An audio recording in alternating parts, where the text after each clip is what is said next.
when I was in Ecuador particularly, I got involved with some of the mystery sites out there that connect to this idea of, a possible lost civilization that's been, buried by the jungle. And so, some people might have read about this, but there was a site in the Yanganates jungle, which is it's a particularly hazardous area of the Ecuadorian jungle. And where you may have heard of this is for the story of the lost treasure of the Inca, because when they basically executed Atahualpa, his brother took half of the treasure that was en route to the Spanish, and he diverted into the Yanganates, which is essentially swamps, mountains, freezing fogs. It's just a really harsh environment. So, for the Spanish to go in and find this treasure, pretty impossible. But in that same area, what has been discovered is a peculiar megalithic wall. And so anyone can look this up. It was covered in, I think it was the Telegraph, that we ended up going a couple of expeditions into this site where you've got essentially very similar stonework to, you'd see at the megalithic sites in Peru, which is not surprising in that, it borders with Ecuador, of course. But this site is deep into a jungle area where there should be no civilizations, right? The other thing I noticed is between the blocks, there was a kind of mortar, and the Peruvians, like all of the known sites with polygonal megalithic blocks, have no mortar, right? They're all just perfectly fitted together. There's the story, you can't put a razor blade between them and all that. Well, this had mortar, and that's really weird, because it means this is not the same culture, but it's a very similar style. I believe it's older. I think that what we're seeing here is a site that has been, completely lost to time, overgrown by the jungle, and that could possibly go back to the 12,000 years, kind of time range where we've got this kind of the great devastation at the end of the Younger Dryas. A destroyed megastructure made of silica, that could leave traces. Engineering the genome of humans should leave traces. And a multi-directional bombardment, that's got to leave traces, yeah? And so I thought to myself, well, look, I'm not going to come out straight away and talk about this until I check these enough. So over a period of time, I did a deep dive, and I was frankly astonished to find that, there is this mysterious rain of glass, of silica glass, that occurs 788,000 years ago. It's called the Australasian tektite strewn field. And for over 130 years, scientists have been trying to understand the exact cause of this glassy rain.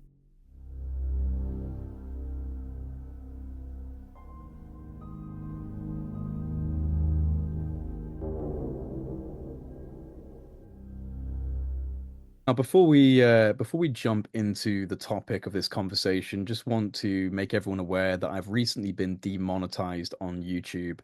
I will be able to reapply for monetization on the 26th of November, but until then, YouTube has turned the tap off in terms of being able to make advert revenue, which was quite a significant portion of my income on a monthly basis.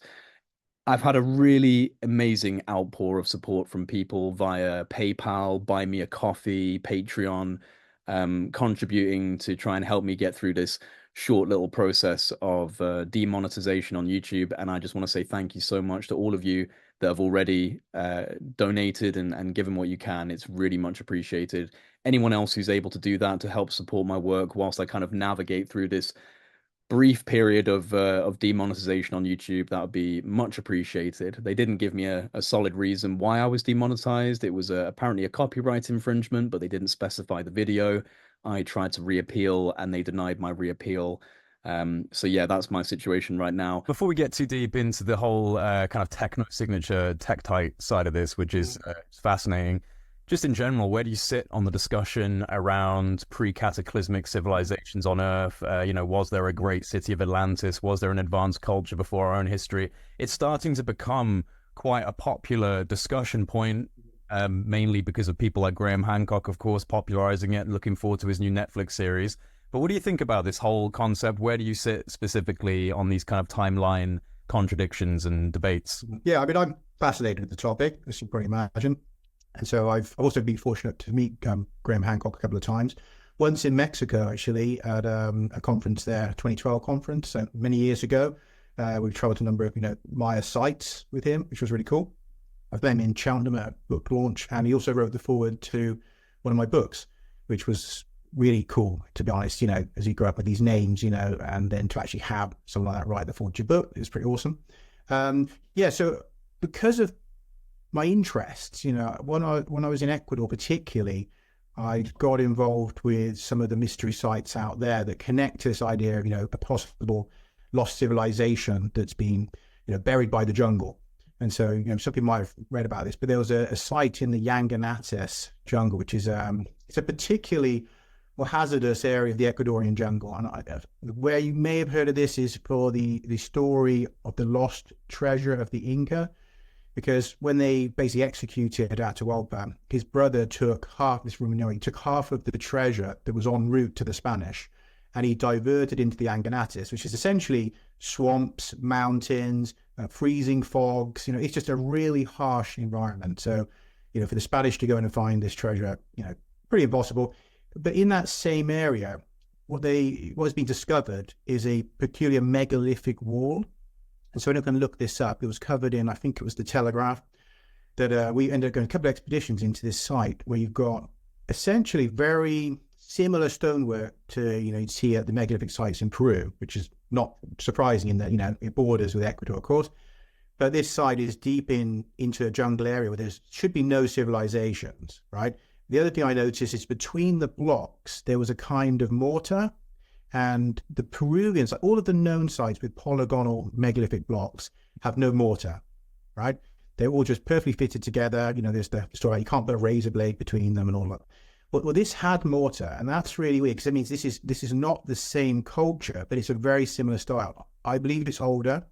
I think that what we're seeing here is a site that has been, completely lost to time, overgrown by the jungle, and that could possibly go back to the 12,000 years kind of time range where we've got this kind of the great devastation at the end of the Younger Dryas. The reason why I say that, again, this connects to some other unconventional research down in Brazil, where you've got the Lagoa Santa people. And if anyone's not familiar, the Lagoa Santa are essentially the oldest Americans. And again, the Brazilian archaeologists are finding sites that suggest there were people down there 40 to 50,000 years ago. And the Lagoa Santa type people also found in cave sites in Ecuador.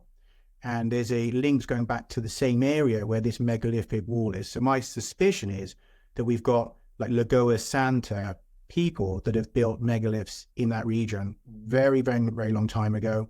And that this has been so wiped out by the earth changes and the loss of the story that you no longer know, who these people were, why they were in that jungle. Is completely lost to history.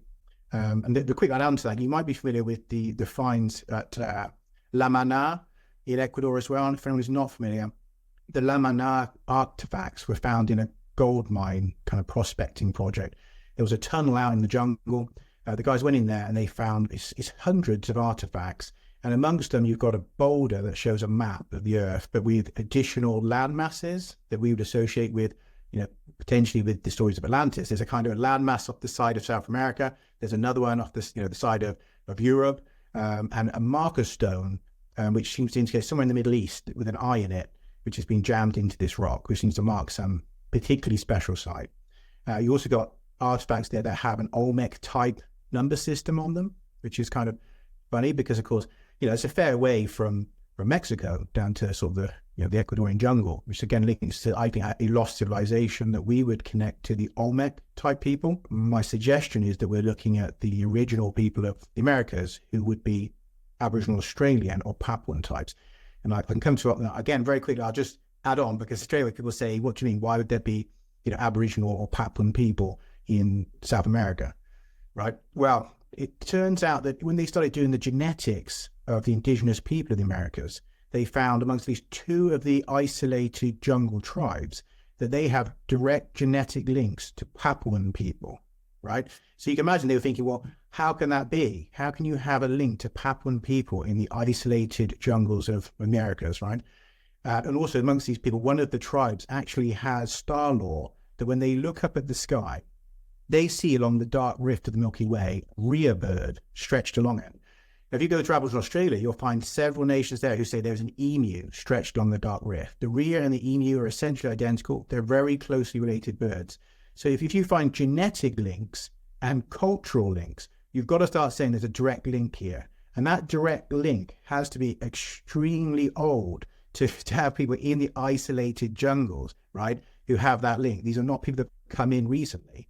So when you put these different factors together, it looks like the Lagoa Santa are the first people. They're the ancestors of the Olmecs. The Olmec faces are Aboriginal, not African. And then you have the DNA links there as well. So there's an unfolding story of a lost migration, which involved, I would say, people from Indonesia, Northern Australia, and that region who moved out into the world, I would say 40 to 50,000 years ago. But you would have waves coming out from a culture there, which I'll give you a second, jump back in a second, like go through on monologues, just very quickly so people understand that if you go down to Indonesia, the reason why this should make sense is because, first of all, we know that humans were in Indonesia going back, hominins and humans going back at least 1 million years ago, right? So the earliest fossils in the Indonesian islands are 1 million years old. So people had to have used watercraft to get there. This is considered impossible to reach these islands at any time in history without watercraft, okay? So that was a very early navigation. We also know that when modern humans reached these islands, that they developed deep sea fishing at least 40,000 years ago, judging by hooks and artifacts that have been found in cave sites. Think about this, Jay. If they are doing deep sea fishing at 40,000 years old, right? What do you think their boats are like, say, 20,000 years ago? I mean, if we think about this, the development curve of their navigation, knowledge, and engineering would have been, massively accelerated. They're traveling between islands all the time. They're deep sea fishing all the time. This culture would have been a maritime culture. And when you start seeing that, this type of people are turning up in South America, then they're navigating to South America, right? And then you also see fingerprints of some of their knowledge at sites like Göbekli Tepe, where, for example, I'll give one example. If you look at Pillar 43, which is the most famous, representation we see, where we see the bird, we see the handbags, and so, so the classic image that we get many, many times. I'm sure everyone's seen it. But on that iconography, you've got a bird turned looking to its left over its wing, looking at a circle in the air next to it. Well, you'll see that exact same imagery in Northern Australia, and that is from the story of the emu lady or emu man and the forbidden fruit, which was a forbidden knowledge that was taken. Now, to find the same iconography in coastal Australia, right, among some of the earliest art that we have, and at Göbekli Tepe, you have to start scratching your head and saying, what's going on here? How can these places be linked? And why are we finding Aboriginal, bloodlines in the Amazon jungle? So my feeling is that we have a lost maritime culture that was at least partly based on the Indonesian islands and Northern Australia. It may not be what we refer to as Atlantis, but it would probably be one of the maritime cultures, that's around at that time, and possibly, was part of a greater maritime culture that is spread around the world, which we could say is the Atlantis myth, is, obviously a culture that could navigate the world, and that you find these traces now of people who should not be in these locations. We're finding them. The same as this megalithic rock that we see again and again. We see it in, the polygonal megalithic blocks, which appear, of course, in Europe, in Africa, in South America. We're finding that same style globally, and it's not a style you would think would naturally develop independently, because it doesn't really make sense, and also why the use of huge blocks, why not small bricks? Very logical that you break the rock up. And so this is some kind of cultural idea that is spread globally. So for me, it's pretty clear we've got the fingerprints of, I would say, people that were navigating the world at least in that time frame 20 to 50,000 years ago.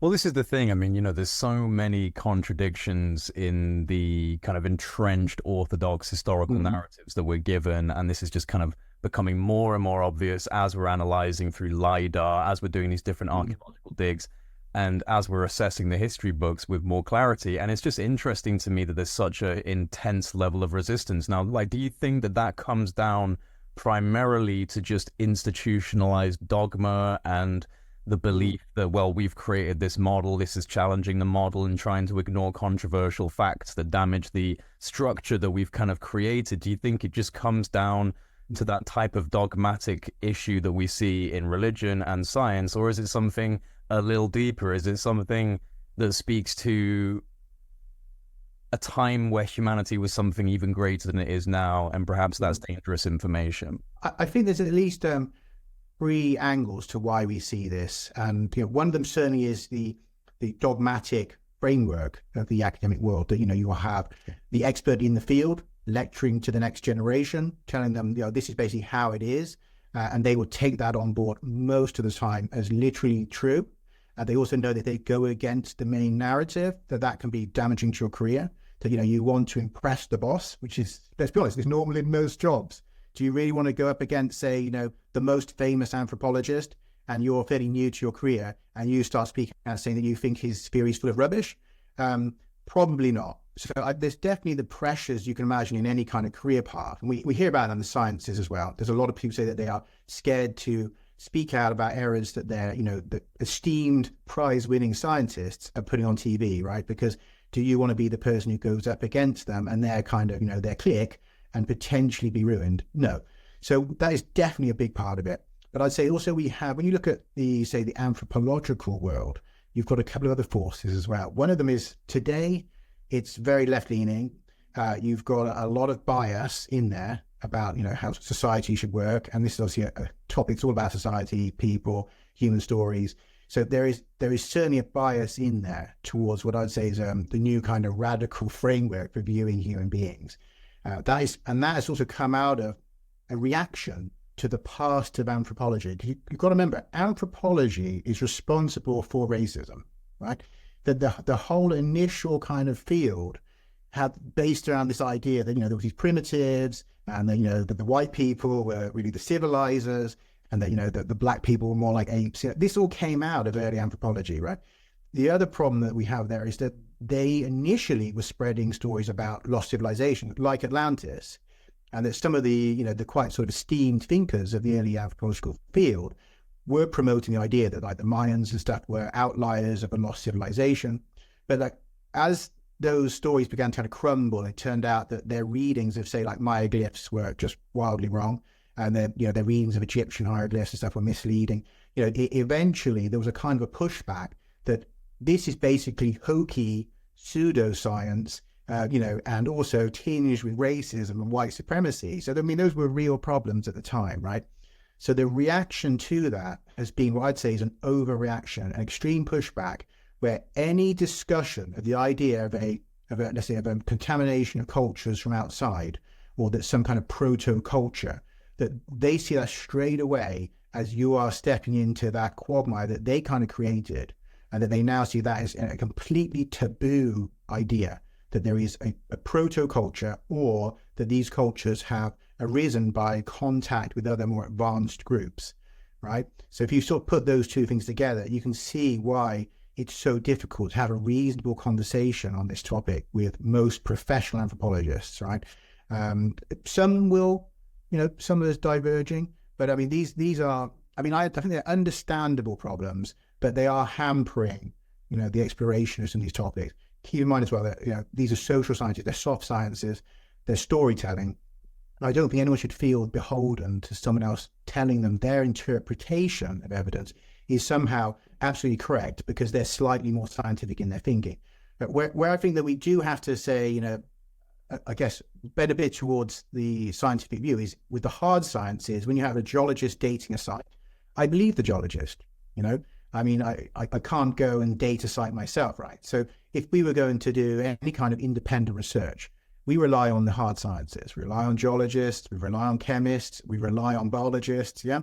But when it gets to the anthropologists, essentially they're taking that same evidence that we can look at ourselves, and they are putting it into a framework and telling a story. So that is not hard science, that is storytelling. It may be informed by hard science, but you and I, anyone who is, let's say, intellectually capable, can go and read the same source analysis, right? And look at the chemistry, look at the geology, and then come to our own story. And that's really what independent research is, and what they would call pseudoscientists and pseudo-archaeologists. And these are kind of absurd names. I've never done any anthropology. I've never done what I'd say archaeology. I've never done anthropology. I've never done, I'm not pseudo-geologist or anything. They come up with any terms they like. The reality is that people like myself, or Graham Hancock or yourself, we can go and read these studies and say, well, when I put them together, it looks like a slightly different story to me than the one that you're telling me. And I'm not going to make up any evidence. I don't go and pretend to do digs, Jay. I don't go my shovel and say, I'm excavating this for myself. then you could say I'm a pseudo-archaeologist, right? Because I'm not trained to do that, and I wouldn't be able to send it off to labs, any of the stuff, right? So yeah, I would agree. If you do that, then you could say that's some kind of pseudo-archaeology, yeah? And that did happen in the past. Now, I think nearly anyone that's interested in these topics does utilize the sciences and relies on all of those datings and all the rest of it. We're not going to go and make those up. If someone does make them up, and people do, then I would say that those people are guilty of pseudoscience, right? Because, I'm sure you've talked to people who just say, well, I think it's that old. But, but you see about the dating saying it's 20,000, yeah, but I think it's 100 million years. So of course, you've got to, recognize that is a problem as well. That there's people on the, what I would say more on the independent research side who are totally distrustful of the sciences and will just kind of fit the evidence around the story they already have. So, there is a bit of both, right? So that's how I view, the problems that we're seeing in that field. So there's different directions where we're seeing kind of pushback coming out of these historical issues. I mean, a good example, obviously, is the visceral reaction in the mainstream media almost immediately to the announcement of Graham Hancock's Netflix series. That was such a weird one to me when I just suddenly saw this absolute wave from international mainstream media calling him right-wing and saying that he was promoting racist ideologies. So do you think that kind of thing comes down to primarily this entrenched belief system and a concern from within this belief system that kind of permeates through academia, that these narratives reinforce radical ideologies? Obviously there is the thread of connection to the neo-Nazi alt-right and the belief in Atlantis and the Hyperboreans, that kind of mythos that's certainly formed a foundation of part of that type of ideology. But that doesn't mean it's just a directly alt-right or racial talking point to discuss alternatives in history. I find that to be such a strange one. So this incredible attack on Graham Hancock, I mean, I don't want to get too conspiratorial, but it just feels like there's something more that got triggered by that. You know what I mean? Absolutely. You have leading anthropologists saying this is the most dangerous show on TV. I mean, think about that. Of all the things that have been shown on the TV, that this is the one they think is the most polluting, to the human mind, is Graham Hancock explaining his hypothesis that there's been a lost civilization globally, right? And, I'm sure that I could think of a dozen other shows immediately that we think were far more problematic, everything from exploiting the children in shows and really weird stuff that I've seen over the years, where I just could not come to the conclusion that even if you disagreed with everything Graham Hancock said, that you could say that this was the most dangerous show on TV is just totally out there, wild. And I think, in a way, it's done a favor to him and people in the... The first thing you're going to do when you see it's the most dangerous Netflix series ever is watch it. For sure, yeah. Come on. And you also don't think, well, he's right that he's being kind of targeted, because it does look like that. It's not just, people fact-checking him, which, okay, we've got to be used to this idea of the fact-checkers. But it's beyond that, and having whole issues of science magazines kind of dedicated to pulling apart Hancock's work and really bizarre stuff.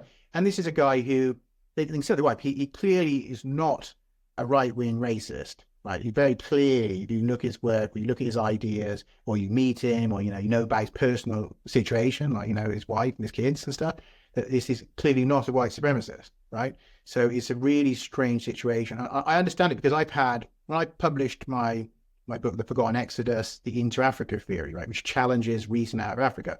Again, remember, that's a very fundamental dogmatic hypothesis, right? It's really a cornerstone of paleoanthropology. I had people that were writing reviews on my book saying that I was an extremist, a right-wing racist, and a white supremacist. But the book is first of all, I'm a person of mixed race, right? On one side of my family, we're Black West Indians, and the side white English, right? So it would be kind of absurd for me to try and write a book on white supremacy, right? The second thing is the book is about Aboriginal people being kind of the progenitors rather than Africans. Can you see how that would be extremely right-wing and racist, to kind of swap out Black Africans for Black Aboriginals? So people don't even read it. They just see that you're criticizing this core dogma. Ergo, you must be saying that whites are the best and that it's all right-wing mad. And they wouldn't even go as far as seeing what your ideas were. And I've seen the same thing on social media. I had someone who they saw my profile, and that was enough to say, with your radical views that the pyramid was built by aliens. And you think, where are you getting this rubbish that you all say that, all these ancient aliens people who believe the pyramids are made by aliens and that white culture's built everything? You think they must be actually getting taught this that's what we all think if we don't agree with them, that we have these what I would consider absurd ideas, that aliens came down and built pyramids. For me, there's no basis to that idea, right? That is in their head. The minute they see that you're kind of considered an alternative researcher, they have a list of things that they're certain you believe without ever asking you, and that you must be far right, you must be a racist. It's bizarre in a way. But that's why I think it has to be kind of institutionalized. You must be being taught to them by their superiors. They're given this idea that these people who don't agree with us, they're all scumbags. They're all on the far right. And if you poke them a bit more, you'll find a Nazi, hiding inside. And that's why, again, I find that troubling, because, they're supposed to be telling the human story back to us, right? And it's coming back to us with the infection of a lot of this warped thinking about, anyone who doesn't agree with them. Right. So I think we need a kind of a reset in that field. And again, I don't consider it really a scientific field. I can tell stories. I write books. I tell stories and stuff about why things happened in, certain events. So I understand the principles they're using. But I don't agree that, writing a book or, even a paper in anthropology is hard science. Again, it relies on hard science, but this is storytelling. So I have to be very careful when people want to tell us a story and a narrative and, and saying it's absolutely correct, because you're never going to be absolutely correct particularly about historical narratives. Because A, you've got to be super selective, right? Because you can't put everything in. Secondly, that most of the evidence is missing, right? So I mean, you've got to be very, very careful about coming to a kind of conclusion, like, for example, that there was no lost civilization. If that's kind of in the back of your head, you're going to exclude data that looks like it comes from a lost civilization. Like, if you believe people couldn't have traveled on boats, you will exclude migration routes that involve water lanes, right? And we kind of see that if you look at how the collapse of the sort of the migrations into America, the model that, everyone walked across a land bridge across Beringia about sort of 12,000, 13,000 years ago. Because they had to walk across land bridge, Jay, because they had no boats. So therefore, there couldn't be anyone in the Americas earlier, right? So sites where things were getting found were getting reburied. And things like there were people who had their careers ruined because they were saying, my site dates to 20,000. And they would be the laughing stock. And, years later, now some of these people are saying, my career was in tatters because I dated the site to 20,000 years. And now we realize that, of course, these people had boats, right? So they didn't need to go across the land bridge. It was helpful because you could go along the side of it, and stop and hunt, but they didn't need it. And it meant that there were people in the Americas 20, 30, 40,000 years ago. And I suggest if you go to the south, to Tierra del Fuego, that you had people entering Tierra del Fuego from the south, the ice sheets, right? That they moved across from what today is basically Tasmania, and right across the ice sheet and then to Tierra del Fuego. You find, again, some Aboriginal type cultures amongst the Tierra del Fuego people. So there was no reason why people couldn't go along the ice with their boats, either in the south or the north, or just end up sailing across. And again, I'll give you another quick point. Think about this. Think of the map of the world. Look at Northern Africa and look at Spain. Now, if you wanted to migrate from Spain to Northern Africa, it's a very long walk, right? It's a very long walk. But if you have a small boat, it's a very short sail, right? And so these things are changing our understanding, because then you realize that, yes, the Mediterranean islands were populated at least, I think in some cases, 200,000 years ago. People had crossed to some of these islands. There's an island, Sumatra, off the coast of southern Africa. Again, archaeological finds 1 million years ago, they had to have sailed there. The populating of the Indonesian islands 1 million years ago had to have sailed there.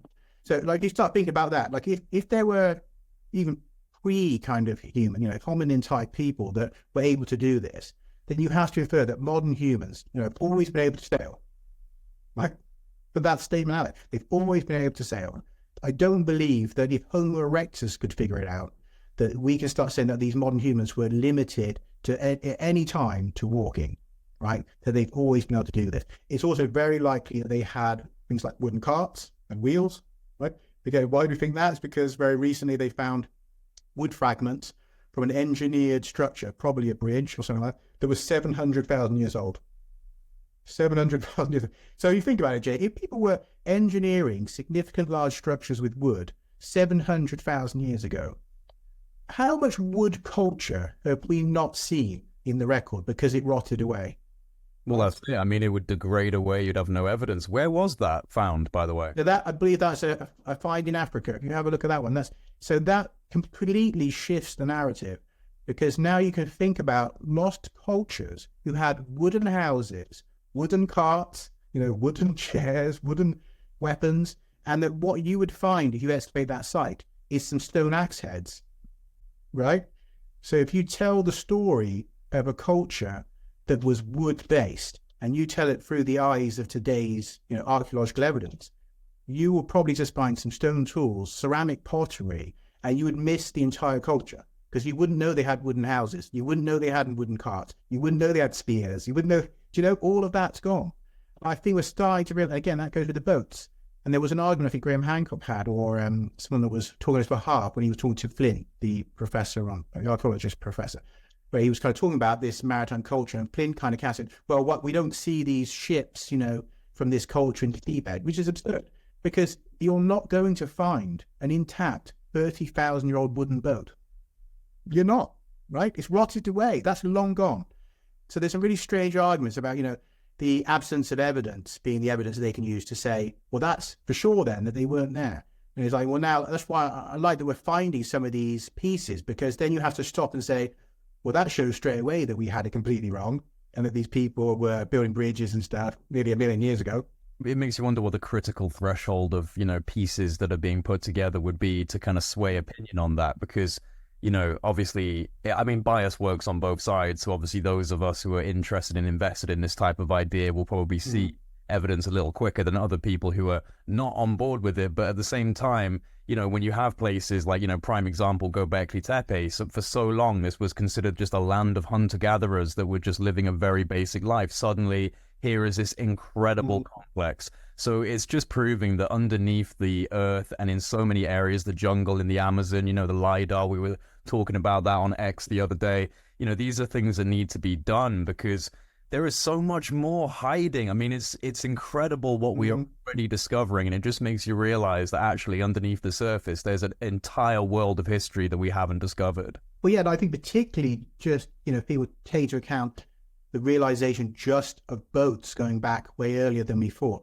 is, that again, that undercuts that narrative that we couldn't have had a global culture and that we wouldn't have had global contamination of cultures, because that becomes absurd. Because even if you just said that every now and again one of these boats was washed the wrong way, well, that's cultural contamination, right? Because straight away that person, if they wash from Africa to South America, or that they take the wrong route across the Bering Strait, whatever it is, that person can bring their culture and their tools and everything with them, right? So I think just the recognition that we were moving around on boats hundreds of thousands of years ago really poo-poos the whole argument that the anthropologists have, that all these are kind of pure cultures, and that that we've got to protect these pure stories of these pure cultures, and that you're trying to bring in this idea of contaminants from these other particularly if they're white, but other societies, particularly if they're white societies, then that's really a problem.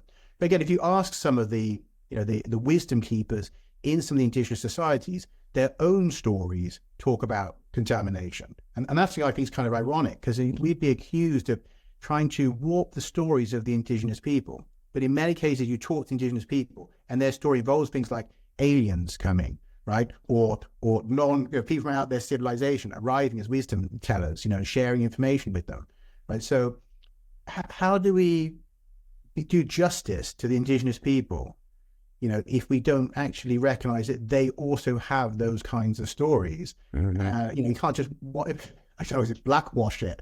I don't know if they would, maybe that's the way for it. But, it's just, you can't have a story of some white guy washed up in the boat and he tells them, like, well, I've got this kind of axe, that even that, is maybe a bridge too far, that, no, these are pure people living in their jungle. And they never saw any of that.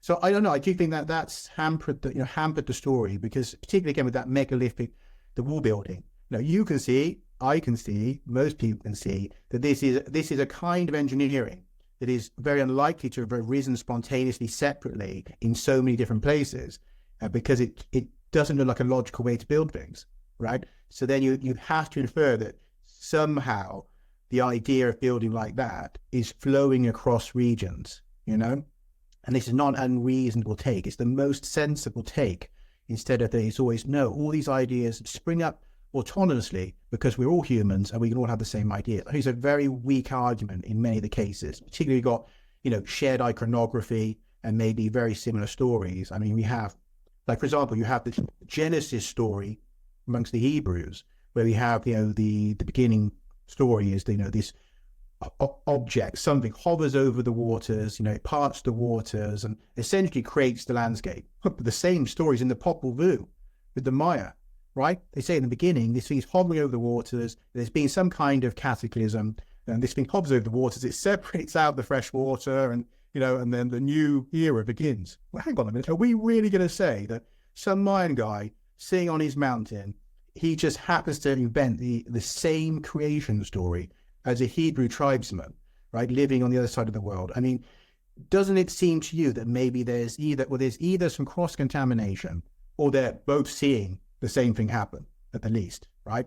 But this isn't a case where you can just say people are inventing the same things all the time. That's where I think the academics lose people, because you sit down, you think to yourself, hey, do you really believe the rubbish you're saying? Because I can't believe it. I can't believe that these two people would come up with the exact same creation story in completely different cultures, right? So, and you've got examples like that, again, not only question what they're telling us, but question our understanding of what happened. Yeah. What was this cataclysm? What was this rebirth of civilization? Who were these wisdom people? There is definitely a story there that I think, is unavoidable, that you become fanatically interested once you start to realize it's there. Oh, I mean, absolutely. And I mean, the flood myths that just exist globally, there's such a strong level of myth, folklore, storytelling evidence to suggest that these all experience something real. I mean, it's a shared testimony going across cultures of a cataclysmic event. And so, yeah, to me, it seems pretty obvious that there is a sharing of cultural experiences there. And also, like, the things that you brought up and talked about a couple of times, the Inca stones and the kind of like the geopolymer. It's an interesting, because there's a debate on that. What do you think of the whole liquid stone proposal, that they were actually kind of molding these rocks in like pouring it into molds, which is why they're so perfect? Yeah, I mean, I've seen, there's a guy, I don't know, but he's been through experiments to reproduce this, and it does look very compelling. I think that at least in some cases that we are looking at some kind of knowledge of this. I mean, there's also accounts in South America of some kind of flower or plant that you can take the liquid from and it would melt the stone. And I know that there was, I think it may even been like Fawcett, the guy, the Lost City of Zed fame, Colonel Fawcett, who stumbled onto this, was walking through an area and he found it melted the metal on his gear or something like that. And so people would encounter this material that somehow could melt stone. Also, I know that I think it was Graham Hancock who he talked about some analysis done of some stone where you'd expect to see, I think it's the diatoms or something in the stone, and so that they have been destroyed, and so it looks almost like it was reduced to either powder or liquid and then reconstituted, and it's missing elements that should be in the natural stone, right? So when you start to get sort of little telltale signatures like that, I think we do have to take seriously the idea that perhaps in some cases people aren't moving 200-ton boulders, that they're actually moving buckets of sludge. Just tipping them in. Because again, if something like that is going to be done, I think it's going to be done somewhat easily for the same reason why we use like small bricks. We do that because it's a lot easier than moving a 200-ton stone. But if you can easily move the 200-ton stone, then you say, well, that's easier than carrying all the bricks. But it's kind of human nature, right? And I think the same kind of applies when we look at, of course, across Egypt. But if you look at even something like Tilbury Hill, in the UK, you've got the largest mound in Europe. For anyone who's seen it, it really is like a big hill, right? And that supposedly is dug out and moved there essentially with the antlers from deer or something like that. And you kind of think about it, just think. I mean, I'm not going to say it's impossible, but you kind of think to yourself, if you're going to start a grand project like that and you've got to convince other people to do it, they have to believe that this is doable in a way that they're not going to get killed doing it, and it's just madness and you can't build it. I think if you came to your tribe and said, I want to build this big hill and here's a handful of antlers, and we're just, people try to say to you, we haven't got time for that. This is crazy.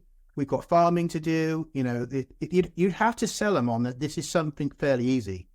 And I think the same or incredibly important for incredibly important. Yeah, if it's going to be that hard. So why do we see so many projects like that? Are they all believed to be incredibly important? Or are we missing some engineering knowledge here? Because, again, we see that size across the UK as well. There does seem to be some engineering knowledge to moving these stones. I mean, very recently they said with Stonehenge that, they realize now that one of the blocks may have come from, the Hebrides or beyond, maybe from outside the UK. They're not quite sure yet.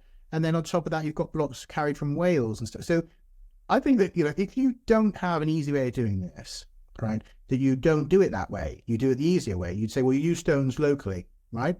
So you go and dig up some, you don't go, right, well, we're just going to drag stones from Wales and Scotland, like, come on, Bob, that's crazy. Do you know what I mean? You would be thinking, these were human beings like us. I think that sometimes gets forgotten, that they're human beings like us.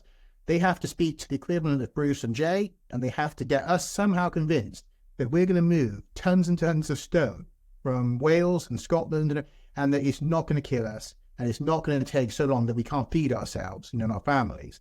So that's why I think you have to infer there's lost engineering knowledge. And whenever they do the experiments trying to recreate it using, rolling on wood or putting on rafts, it doesn't work, right? The rafts sink, the logs break. We see this again and again when they replicate them, not just sites here, but in Egypt. They've tried to make these stone blocks.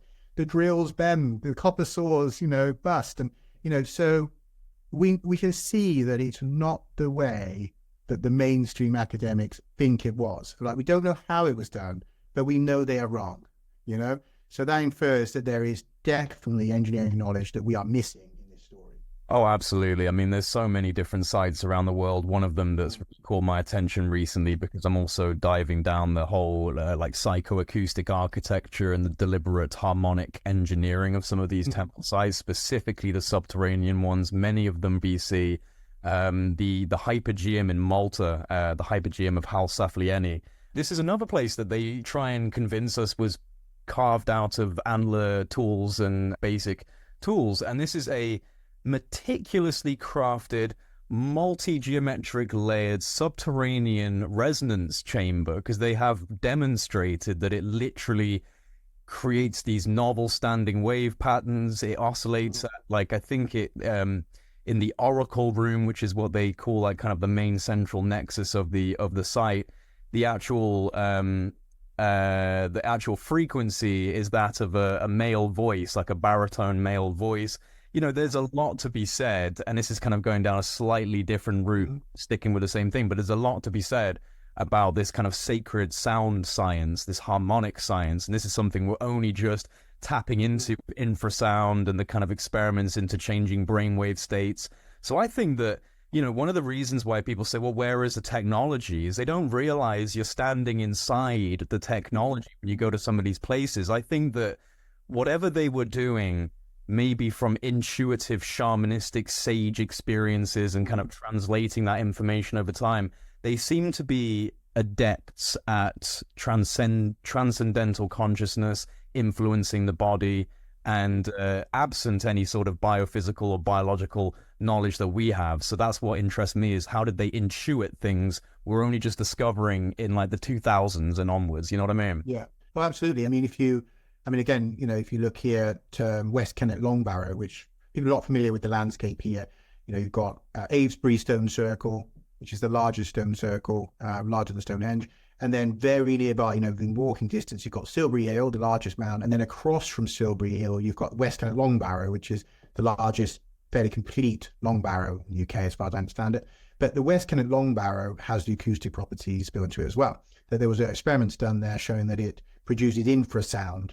So if you are to, let's say you use a bull roarer or drums, perhaps in the entranceway, the reverberations in it will create infrasound that would modify brain function. It's on, the same kind of frequencies as brain function.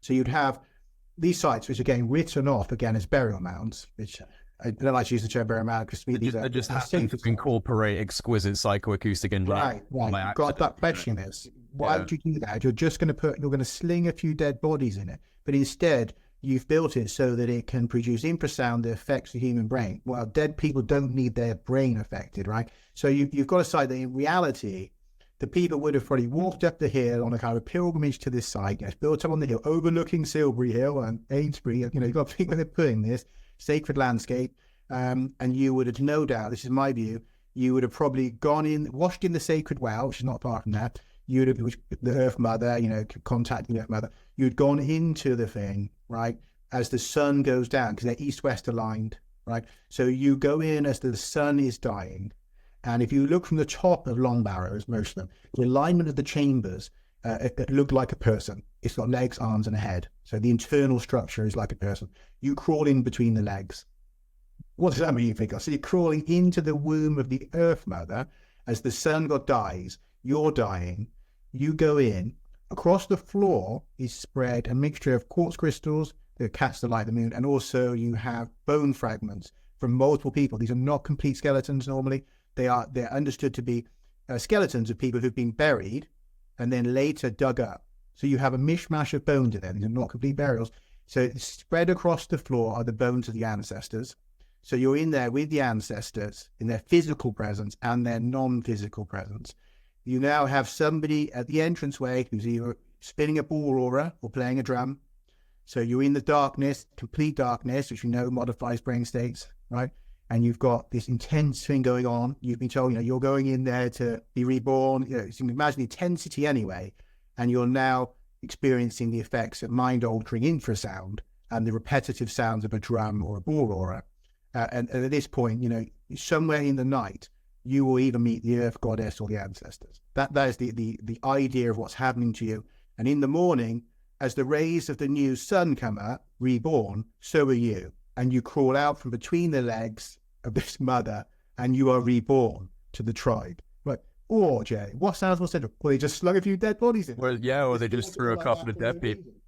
Well, no, I mean, this is the thing, man. It's like it would be excusable if it was one site, but it's all over the world, from Egypt to Peru to Ireland. It doesn't matter. Newgrange, another fascinating place in Ireland, which exhibits psychoacoustic properties.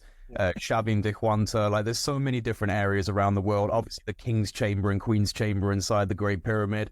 That's an incredible place, which is deliberate psychoacoustic engineering once again. And so, like, it's incredible to me that it's not only just that, it's the placement of these sites. They almost always are on some form of geomagnetic grid line, constellation alignment.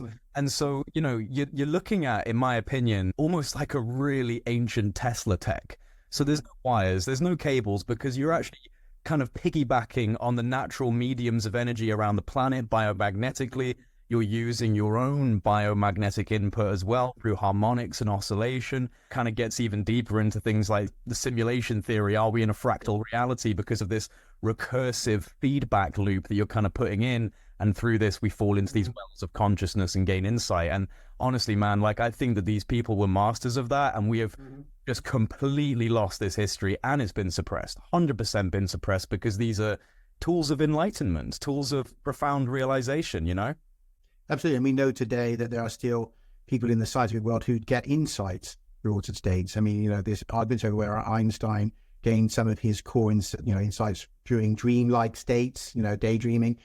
We have the case of, I can't remember the guy's name, but the Indian mathematician who said he was talking to Shiva and she was giving him these mathematical, codes which are still used today, and he said that's where he got them. I think the cherry on top of the cake is René Descartes, because he's responsible for what we call like modern day reductionism and rationalism. And he was given these through a fever dream where he believed he encountered an angel, and an angel came to him and gave him this like message about measurement and number, and he founded rationalism, which is then used to debunk paranormal experiences. So it's like the greatest nodes in science were people who were plugged into that intuitive flow. There's no denying it. Absolutely. So we can't sort of just say this is the primitive thinking of the part, because we still see these insights working in the sciences today and in understanding today. Right to Parsons and his magical insights that you needed this pentagram booster for the NASA rocket program, which worked. And so this stuff, it keeps happening, it keeps recurring again and again. So we have been in some way cut off from a flow of understanding about how to tune into the greater reality, and that's, I think, is one of the great tragedies of whatever has happened. Now, whether it's really the effects of some kind of cataclysm and giving us this kind of some kind of psychological devastating blow to the culture, and that we've cut ourselves off from the greater world, or it's just the progression of certain interests and power groups, that have shaped the world the way it is. But something that clearly has happened that has kind of denigrated the human connection to its own greater reality. And we see the horrifying effects of that in the way that we have, allowed the dismantling of our world. I won't say that we dismantled the world, but we've participated or allowed the dismantling of the natural world. We've participated or allowed the poisoning of people and the environment and animals. We've participated or allowed this general kind of fall, right? And I think that that's to do with this disconnect. And if you look again at a lot of the indigenous cultures, one of the things that they wouldn't really consider most adults today, by the standards of indigenous cultures living and past, would not be considered adults because they haven't been through an initiation, right? And their thinking and understanding of the universe is that of a child. And you would not be able to have an adult conversation with the elders or with these druids or with anyone who had an understanding, because they'd sit and within a few minutes, they would know who were the adults in the room and who were the children. It doesn't matter what age you're at, because that's not the judgment that they're using. They would realize that you were cut off from the knowledge of who you were, how things worked, what the cosmos was. And, I think very few people in our Western culture today would meet the standards of elders in indigenous cultures being considered an adult. That, we've lost initiatory paths of the Western world for the most part. Not all of them and not everyone, but, it's become, seen as this kind of antiquated, romanticized idea of, having some druidic party or something. But there was a real meaning and purpose to doing this. And it also prevented the leadership issues we have, because if you look at the views of, say, some of the Aboriginal cultures and even early Egyptian cultures, that you would have to go through some pretty hardcore initiations to get into a leadership role. And I don't think any of our policies today would have survived some of these, because they were designed to filter out scumbags from ever getting powerful roles, because they realized that you had to be really careful about who you allowed to get into power.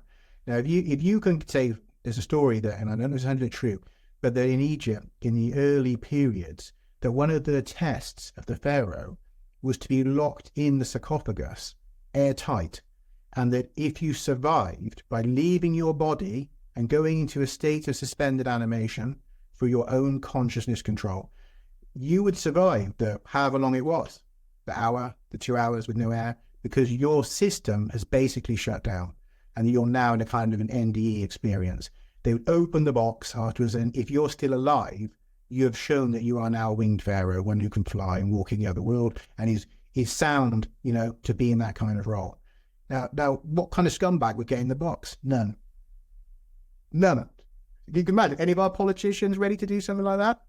No way, because they are not spiritually prepared people. So if there was anything like that, the Aboriginals as well, they had some tests where it was live or die type tests as well. So you'd have, I don't know the specifics, but they had a number of tests where, if you couldn't pass, you would die, right? So again, I'm not saying these are quite like that, but if you think about it, we do need something that winnows out who should be in senior kinds of roles in our society, because we've seen what happens when you don't, and it's a mess.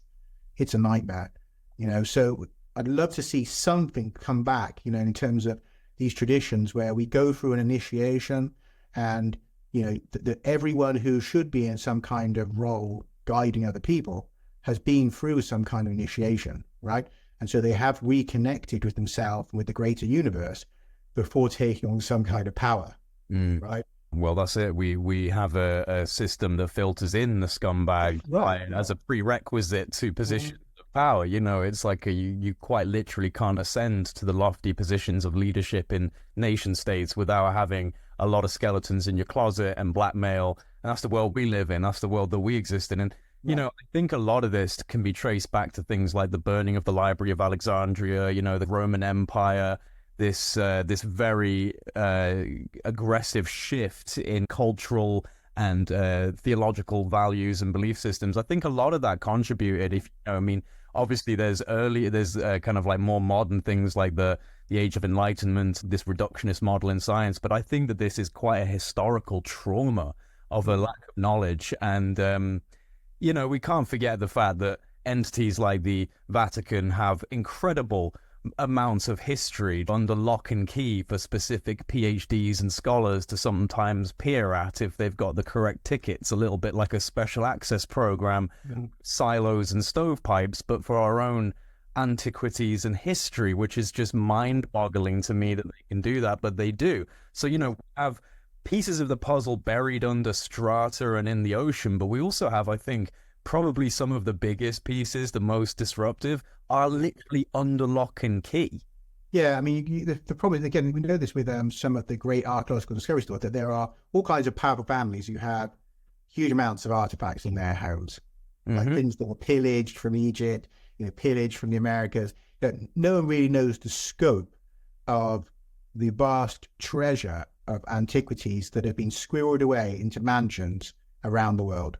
And that, of course, there are things as well that are problematic. They're in museums, but they're kept in museum basements, and that they won't be put on display. So we have this kind of a combined problem, as well as that, of course, things at sites that get stolen, artifact theft as well is another problem. So there's a massive part of the puzzle that is either, I say, like in private hands or not on public display, and that we can't really piece together the story without some of these. I mean, I know with the Lamana artifacts, which are in mostly private hands, some are in a museum, but the guy said to me, his family has most of the artifacts. I spoke to the guy.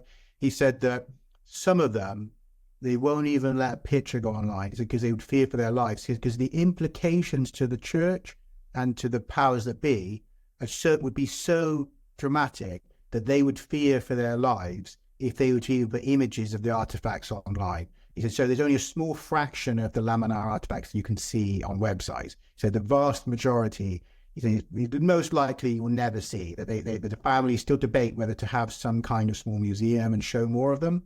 But it makes you think. So they're saying, they know, looking at these artifacts, that it's so problematic for the story that they would be scared to show them. So that's another factor. I mean, and again, that's the world we live in, that people would have to fear that the power of the church or the state would in some way be threatened by a narrative change about how we got here, who we are, what we're capable of. It's like the physical apocrypha almost. You've got the canon texts in the Bible that were stripped over time and kind of considered to be, not necessary or essential texts, which, happen to be the more interesting ones, actually, if you end up reading them. But it's like, there's an apocrypha of physical items as well. No, these are not acceptable. These are too disruptive. They change something. But the Vatican is always kind of flexing subtly through symbology. I mean, the gigantic pine cone that's just sitting there in the middle of their courtyard, these inferences, they do have an understanding of very deep esoteric knowledge, and quite clearly it's coveted knowledge. They kind of show it through symbology, but that's about it. Well, yeah, but I think the Catholic Church in particular is interesting because they had the very successful model of incorporation of things that they found. So rather than, say, going somewhere and focusing solely on purging, which they did do, but solely on purging and forcing people to change their ideas, they realized at some point, actually, if you absorbed some of the sites and some of the beliefs and, some of the artifacts, and said, but these two are to do with the Catholic faith, they made it a lot easier to bring in the flock, because then those people would say, well, their church is built on the exact same mound where we used to do our ceremonies, and the church does have in it, these skulls like we used to have on the altar, and they would just incorporate things from these cults. We know they did it everywhere they went. They incorporate. That's why a lot of other Christian denominations have a problem with the Catholics, right? They say that it's full of pagan iconography and pagan beliefs and stuff. Well, I mean, the hat is like the Babylonian fish god. Right. You got all these different. It's full of it. So it was a model that worked. If your main idea was to get big numbers, then that's a genius way of doing it, is to start incorporating things that those people are familiar with, instead of going the evangelical way, where you've really got to get them completely change everything about their lives, everything about their beliefs, and become, totally radically different to the way they were. I mean, yeah, it works for a lot of people, but it's a heck of a lot easier if you can say, hey, we're not so different. Look, we even have our church on that hill where we used to go. Things have just evolved a bit, So I think that was kind of genius. Personally, if you want to just have more numbers, right? I think that at some point they realized you can't just do it by the sword and fire and, that, well, not unless you want to lose most of your flock, right? So yeah, that's kind of why you see that. But that also preserved streams of knowledge within the church, because of course, they also kept huge libraries, so they didn't just burn everything and throw everything away. They had it kind of squirreled away. So in that respect, I suppose it did actually preserve some of the cultures. And we know as well that in, say, in the Americas, that, it was priests and people often that actually kept some of the artifacts and books and things because they were intellectually interested in the cultures that they were destroying. you know. So we actually do see that there was a kind of a want to preserve some of this lost knowledge, at least by the intellectuals in the church. Yeah, and embedded into the stonemasonry of the churches themselves, and that's something else that fascinates me, especially after doing research into this avenue. Like, I look at cathedrals and churches with just new eyes now, like especially inside some of these places where you've got clear cymatics, like the cymatic geometries of certain harmonic keys and codes, and it's starting to seem like there's almost like secret songs written into the walls of these churches, again, kind of hearkening back to this science of acoustics and harmonics and like these sacred tones that have been kept. And of course, the stained glass, the geometrics of these places, these all echo the same type of knowledge that's being kept in different ways. So, it's a fascinating part of the historical narrative, like the acoustic sciences. And it makes me wonder, why were they bringing these 3-ton, 5-ton stones? Like, what in your opinion would necessitate such ridiculous buildings? Yeah, I mean, I wonder whether the necessitates it, I'm not sure, but like, again, I think that it does tell us something about their knowledge of engineering also, that I just think that they didn't find it as hard as we are thinking it was, because that's what it stands out to me. But why use those kind of blocks otherwise? Is there a property of keeping the stone in one piece?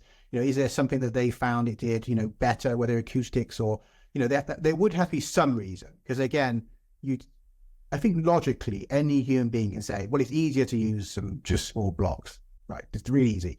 So if you're going to go that way, even if you have great engineering knowledge, there must be another reason why you're doing it. So yeah, it could be that they found it had slightly better acoustic properties, or that they had some kind of belief around the idea of retaining this kind of more natural look rather than loads of little bricks. That there's something there that they felt was important for these sites to have. It makes me wonder, like, where they got that knowledge from, man. Like, who puts that down to them, that they need to be moving 3-4 ton stones into, astronomical configurations. I mean, this is just, that's the thing is, regardless of having a vacuum of knowledge, which we do, just the fact that these things exist at a period of time that they're supposed to exist in, it's like, why? Who taught them this? What was the impetus to do this? Right, and it was accepted in all these cultures around the world. So it had been a good sales pitch. Yeah, like this is pretty important, guys. We need to keep focusing on this.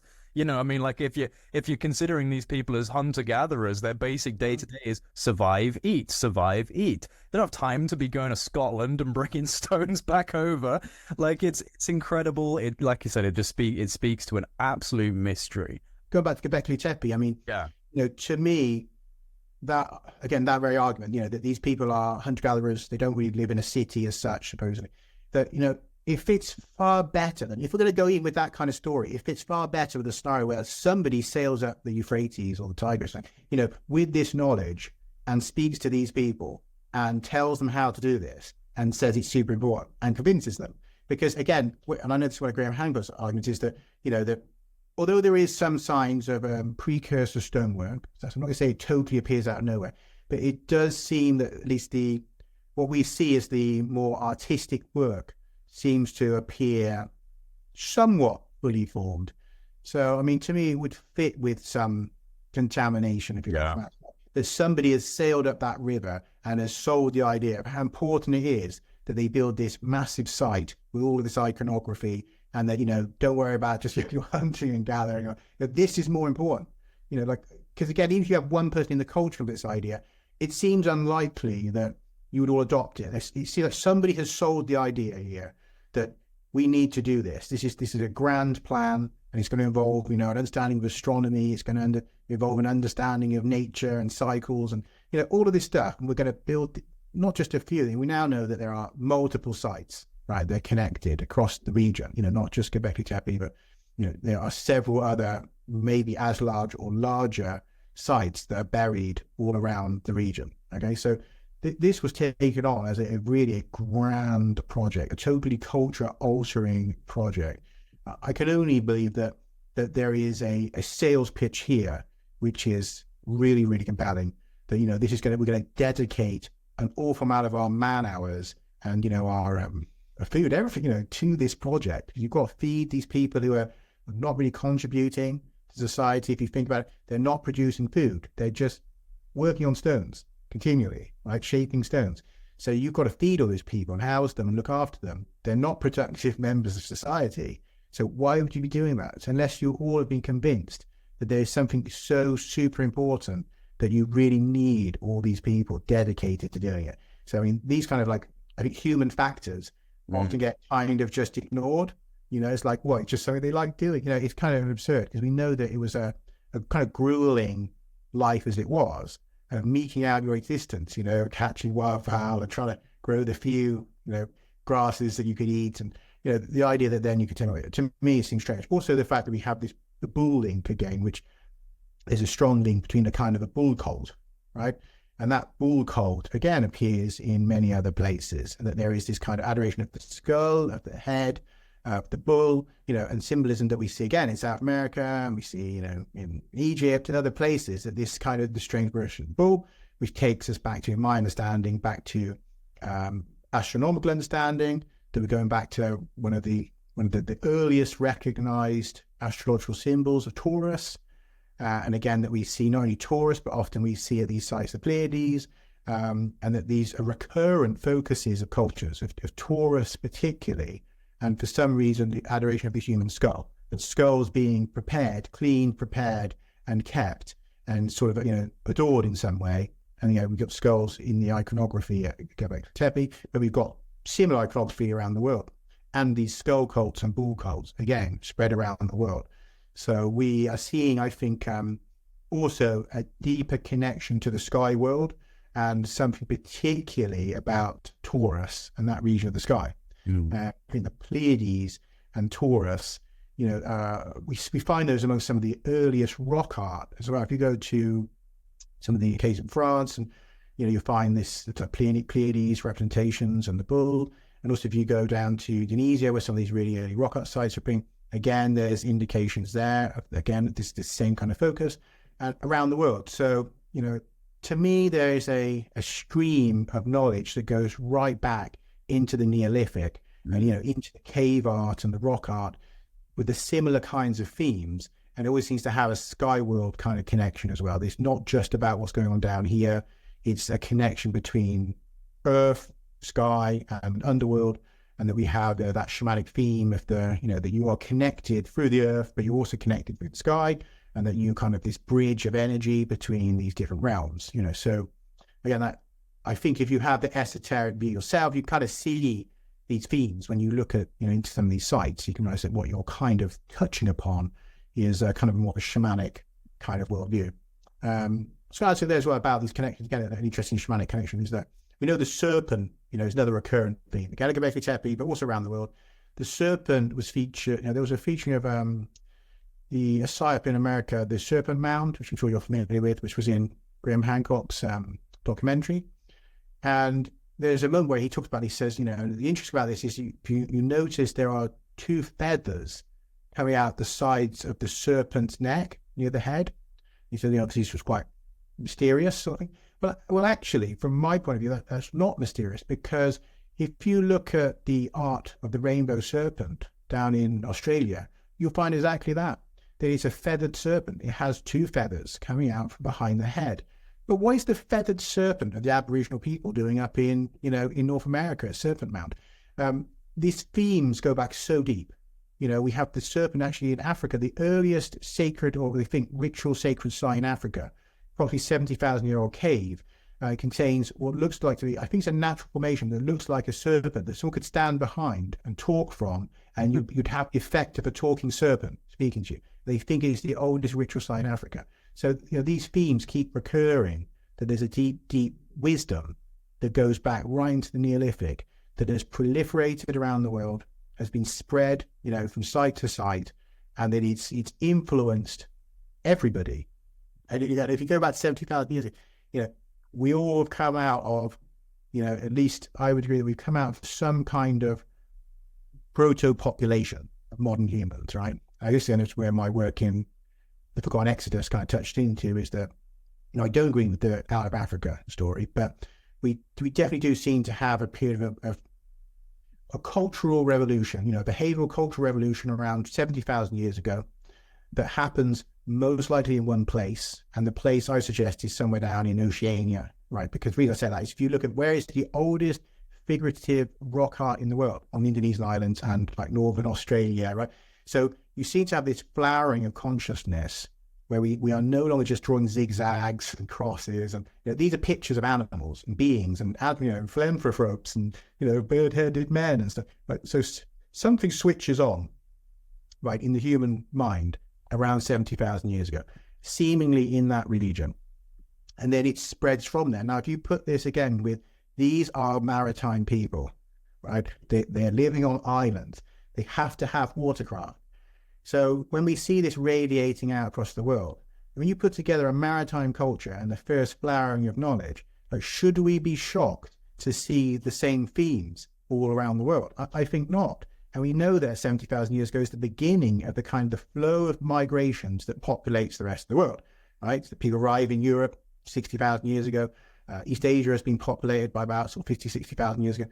We've got this flow of people moving. So if they already have stories and they already have art and they already have some kind of shamanic belief system, why wouldn't that flow out to all these different areas? Like why is there, again, this fear of the idea of a proto-culture that, we see it in these narratives of serpents everywhere and the narratives of, this primal woman, the Earth Mother, and we keep having the same stories recurring again and again. I also would say that, if we look at what else is happening around that time, you've got this destructive event. You've got the Lake Toba supervolcano. We talk about cataclysms. The Lake Toba supervolcano, right, occurs about 73,000 years ago, right? One of the most powerful eruptions certainly in modern-ish times, right? So we've had the entire northern hemisphere is encased in a kind of dust cloud, like a nuclear winter. So animals are dying, water is being poisoned, there's acid rain coming down. It's not good times, right? It's not good times for the northern hemisphere. Well, that doesn't mean that all the people die, but we know there's going to be a significant die-off. And there's also going to be pressure for you to move, because where are you going to go? You're going to try to go south, right? Because things are getting really bad. So at that exact time is when we see the sudden appearance of new genetic lineages in East Africa, right? This is where the reverse argument goes for the out of Africa, is that you have the sudden appearance of both male and female lineages in East Africa 70,000 years ago. Now, the conventional view has always argued that this is a sudden kind of change in people living there before they go out and populate Eurasia. Well, hang on a minute. It's recognized Eurasia is having a really bad time.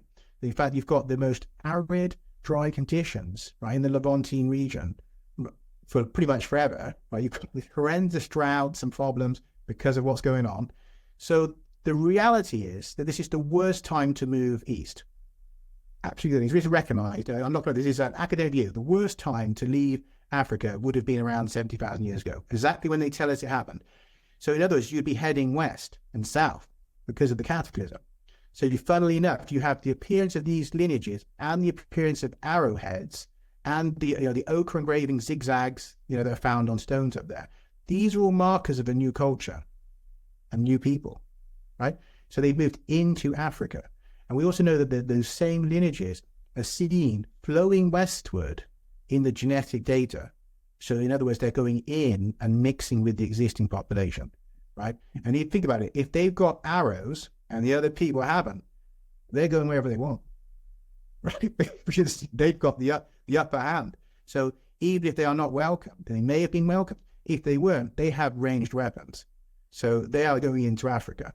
And so we see all the traces of this. This kind of, again, so you think on the other side of it. So what's going on the other side of the world? Well, if you've got people crossing the Bab el-Mandab and they're entering East Africa, what about the people that are too far away? Where do they go? Well, the people down in the east, they can only cross down into Indonesia, right, and down towards Australia.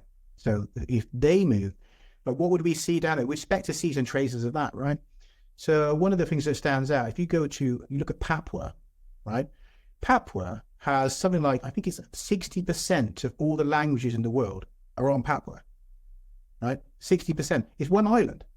One island. It has the majority of the world's languages. And these are mostly they're called isolates. So languages that are totally unrelated to each other.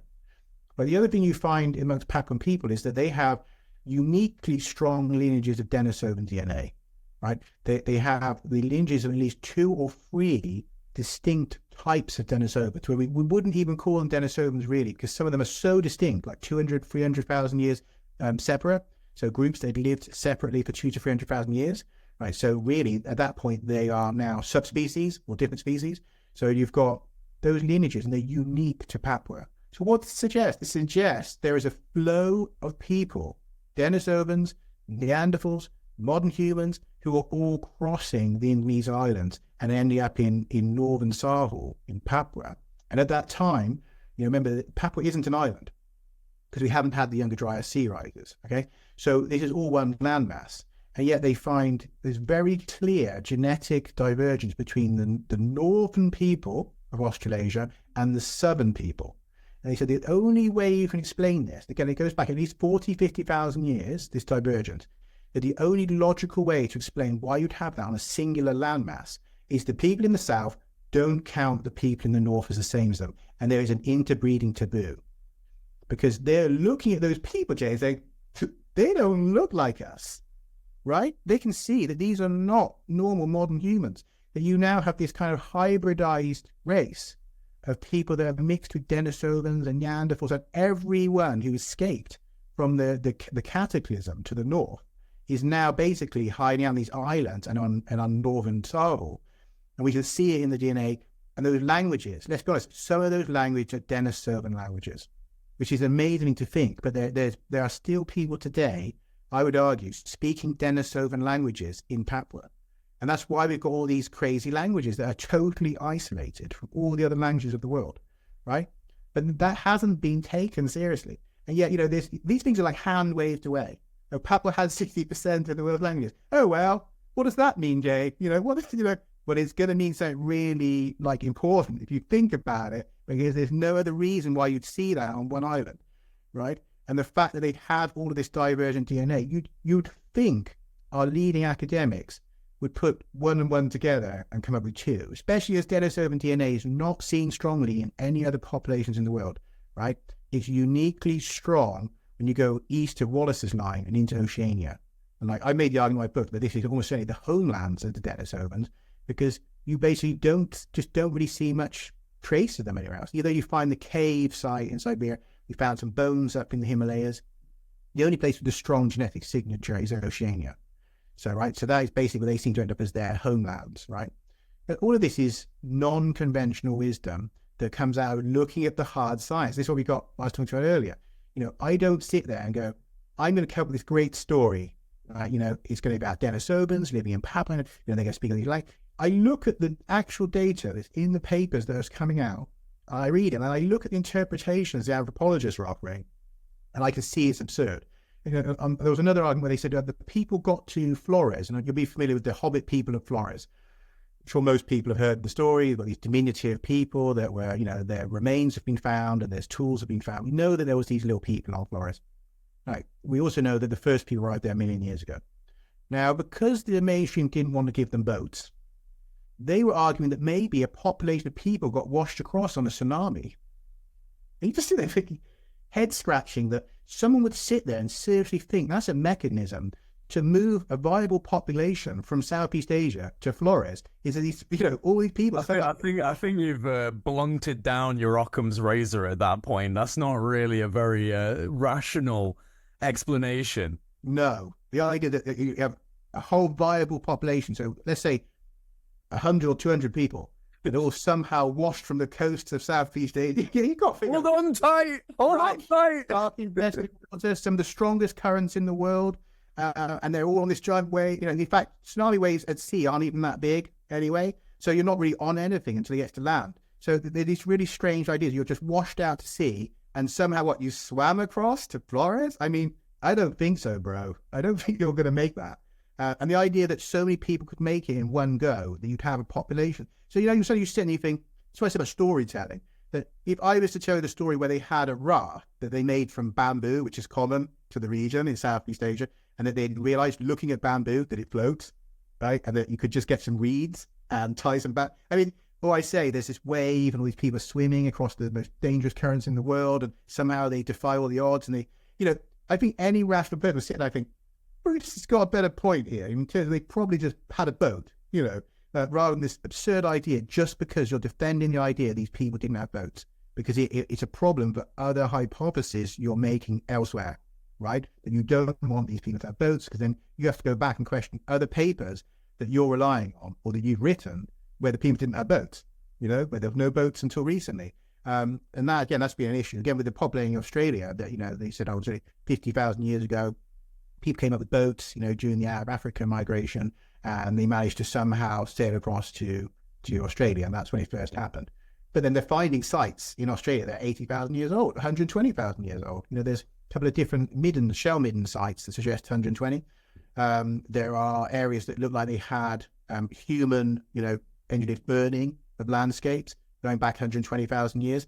And I was in a chat thread with some of the anthropologists that were writing on these discoveries, including some of the most eminent thinkers on the topic. And one of them said, is it time we revisit the out of Australia theory, something that maybe modern humans emerge in Australia and that we've got this completely wrong. And that's where it goes back to some of my other work, because, of course, literally, I'm the person who wrote the book on that idea, that there's an out of Australia theory which is superior to the out of Africa theory. And another two guys, I'll give you the overview. It's basically, there's some evidence that's come up again recently to support this, but if people take into account everything I just said, which again questions the mainstream view, puts Denisovans down there, puts modern humans there earlier, completely changes this view, shows we had boats, we're moving around these islands. Like, all of that is basically, only now you'll find some of the mainstream scientists have started to shift gradually towards some of these views. But we also know that, if you think about it, if Homo erectus and maybe some other Australopithecine or whatever, some ancestor of these hobbit people, if these essentially archaic hominins can get across to Flores 1 million years ago, they've done the hard work. And this is agreed again by the activists. You've done the hard work. You've crossed Wallace's line, which is the geological barrier between Southeast Asia and Oceania. So all those powerful currents going through the islands, you've managed to do the hard work. You've crossed into Flores. At that point, there is nothing stopping you reaching the enormous continent to the south. Absolutely nothing. Right? So why would it take 950,000 years after crossing Wallace's line for humans to reach Australia? Like, the big question mark, that big glowing question mark over the academic's head of, how are you selling me this story where you now agree, yes, they've somehow sailed across or washed across, however you want to look at it, but they've reached Flores and these other islands 950,000 years before you're saying they got to Australia. Doesn't it seem more likely that soon after some of them reach Australia, like very soon after? And I'm quite generous in my book. I say, let's give them 100,000 years. I think that's overly generous, but you could be washed across by accident in that time, let alone plan to go there. You could see Australia from the mountains of Flores, right? So this idea that, nobody would try it, it just is absurd. The other thing is, we've now found some really amazing evidence. Again, someone can look this up later, but it appears that around about 900,000 years ago, there is a profound bottleneck in human DNA. I've seen this news story quite recently. They said that it looked like something like 95% or something of the population just vanishes. And so there's some, well, what kind of event, what kind of cataclysm, could do that? Where all these, I could go for so many, breeding pairs down to so few so quickly. And now there's no signs of a disease. And in fact, there's no signs of a cataclysm, because we still find the fossils from other hominins around the world. So what's going on? And so there's a kind of bafflement. Well, there's two ways you can end up with a bottleneck. One way is, yes, there's a cataclysm and most people die, and so you end up with a really drastically smaller population. Or you migrate. You migrate to somewhere where there's not many people, and you're cut off from everyone else. Well, the only places that can happen is Australia, right? It's a cut-off continent. Yeah, all the other continents, you can walk between them, right? So if you think about it, we now know there are humans 1 million years ago down in those islands. Not a big leap to say that they have now reached Australia within 900,000 years ago. We see this bottleneck in the DNA of our ancestors at that time. Yeah. And then the funny thing is that the bottleneck, I think it lasts until about 700,000 years ago. And suddenly there is an increase in the breeding pair number again. Well, where did these people magically appear from then? Because they can't just come out of the ground. In other words, it looks like the people sail back, right? So they've had a period of isolation down in Australia, and then the population expands. And when they expand back out into the world, they encounter the other living hominins. So the remnants, to say, you've still got Homo erectus populations and stuff out there, right? And anyone who's evolved from them. So they encounter them and they are breeding with them again, right? So then there's an expansion of the breeding pool again. But the funny thing is, well, that they've also said that they think in this time is when we get the chromosome 2 event. So they're now starting to date this to the same period, that we get this end-to-end fusion in chromosome 2, and that occurs during this bottleneck. So it happens to these people who have been cut off in this environment. They are now changed in a fundamental way at that genomic level. They come back out as a new kind of people. In other words, the first Homo sapiens. And then these first Homo sapiens come out of Australia, migrate into to Southeast Asia and spread out to Eurasia, to Africa, and that we have to completely rethink that story that has been told to us endlessly about Africa. That this is where there's no other humans, but this is where our ancestors, Homo sapiens, are emerging in this bottleneck event. And then they essentially take over the world. The other things we see is the total eradication or replacement of the other population, because today we only have people with 46 chromosomes, unless you have a chromosomal error. So the 48 chromosome population is totally replaced in this breeding event. So it looks like that we are, you say, better at surviving, better at, tackling environments, and we end up becoming the dominant species globally. Yeah. Either that or when you reproduce, the children have 46 chromosomes, no matter who is breeding with them. There's something's going on here that leads to a total replacement. Now, this, again, I just say this, of course, does dovetail with some of my other work, the idea that something really profound happens in Australia, and it's not just natural evolution. Well, this is what I want to get into as we just kind of wrap up for the last 30 minutes or so is the tektites. And obviously, I agree with you completely. What you're saying is fascinating. It just speaks to an absolute need for a revision in our historical narratives. And, to be honest, like you said, stories, they're just stories more than anything else. And there are more compelling stories surfacing now that need to be looked at more critically, like what you're highlighting. But let's get into, for the last half an hour or so, the Australite tektite mystery. Now, we did a podcast on this a while back. I'd recommend people check that out, because we dedicated pretty much the entire time to it. But for those who aren't familiar, this is pretty interesting. So I'd love for you to just take some time to break it down. Sure, and I'll give a very brief background to how this came about. Because it was a strange kind of detour, so I think most people have a sense now, my background and things I've been involved with, mostly ancient mysteries, human stories, how we moved around. These were topics that I was fascinated with. But what happened to me was after becoming involved with this lost site in Ecuador, that led on to, because I ended up in the press, it was kind of picked up by Science Channel, and then they invited me across to Georgia. I went on this Science Channel thing where we had to go find some giant bones up in the Caucasus. And then from there, I kind of ended up, during that period, I should say, I ended up connecting with some Australian researchers, Stephen Evans Strong, who were aware of this claim that there'd been a visitation event in Australia, that there was this, there's a book basically called Altering When the First Ancestors Were Created. And in it, there is this story about a visitation event, modifying of humans, stuff that was allegedly given to a group of people who encountered an ancient Aboriginal artifact and went through a kind of, I suppose we'd call it a mystical telepathic kind of experience, where it seemed that this artifact was intelligent and that they were given this story. Now, it's a wild claim, of course, wild sounding claim, talking Aboriginal artifact, telling them about a lost visitation by aliens. But the thing is, some of what they were saying in the story matched some personal experiences we'd had, because I actually had myself and my wife had what I would call contact with some kind of intelligence. And that began 2011. After I went to Egypt, I visited Cairo and was at a special site there. I'm trying to think what it's called now. Not far from the pyramids, anyway. There's a kind of sun temple ruin. And, whilst I was there, I had this really strange experience where I was trying to drawn towards the Pleiades and had this kind of, I guess you'd call like kind of a internal conversation with something that I couldn't see, so again, that kind of psychical experience that there was some kind of intelligence in the direction of the Pleiades that was aware and interacting at that site.